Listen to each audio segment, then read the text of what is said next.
Hey everyone, I'm just going to give a brief overview of what this Lightning pack is and how to use it and customize it. So when you first open the file up, you won't see anything because all of the collections are hidden by default for the sake of performance, those of you who can't handle all of these at the same time. So first thing you're going to want to do is view all of these. And if you press play and it's too slow like this, just go over to the side to your render properties, go to simplify, and you can turn that on and set the max amount of subdivisions. And the viewport will make them more simple, but it will run quite a bit quicker. And I separated these into single strikes, continuous strikes, and arc electricity, and they're the same order over here. So if we look at just the single strikes, it is exactly that. It's just one strike. And if you want it to strike more than once, just highlight the bolt. These all use the same shader, so this will change all of them if you modify these. So yeah, just select that bolt, and you can just duplicate all of these keyframes and place them wherever you want to make it strike multiple times, like that. Continuous strikes are using a noise modifier, so they'll just go forever, basically like this. And arc electricity will also just go forever.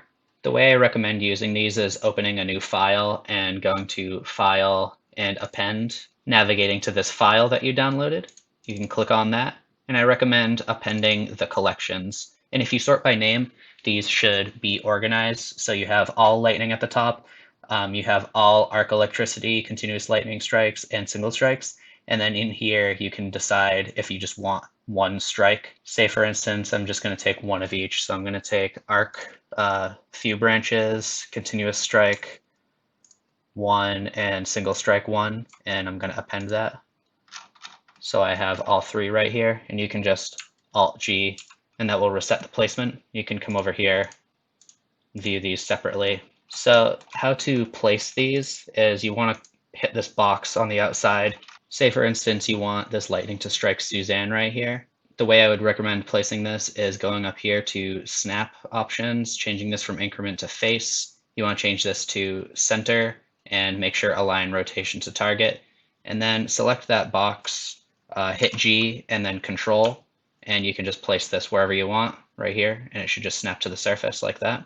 And then when you play it, it should strike that point.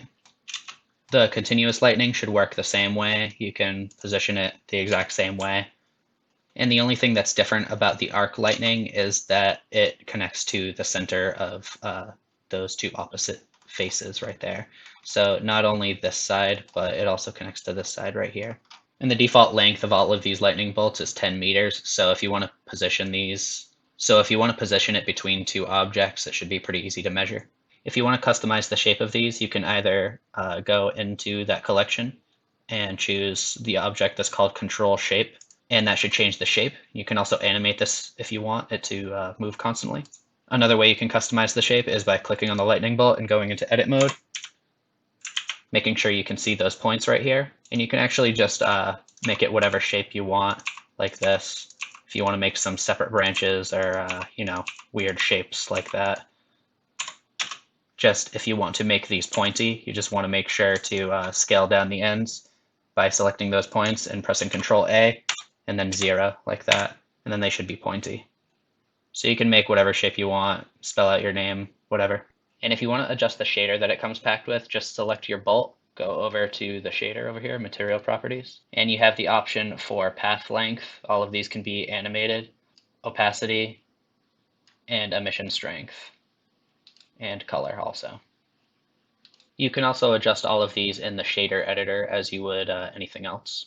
This path length option comes from the origin, and you can see it's kind of circular right here. If it doesn't go far enough to turn off, you can type in a number like that, say -10, and it should go much further that way. So this is all the information you should need to use the pack properly and know what it consists of. If you pick it up, let me know what you think. You can either comment on this video or you can leave me a review on Gumroad. If you would like to see a second version of this, let me know what you would like to be changed or added. Thanks for watching. Have a good one.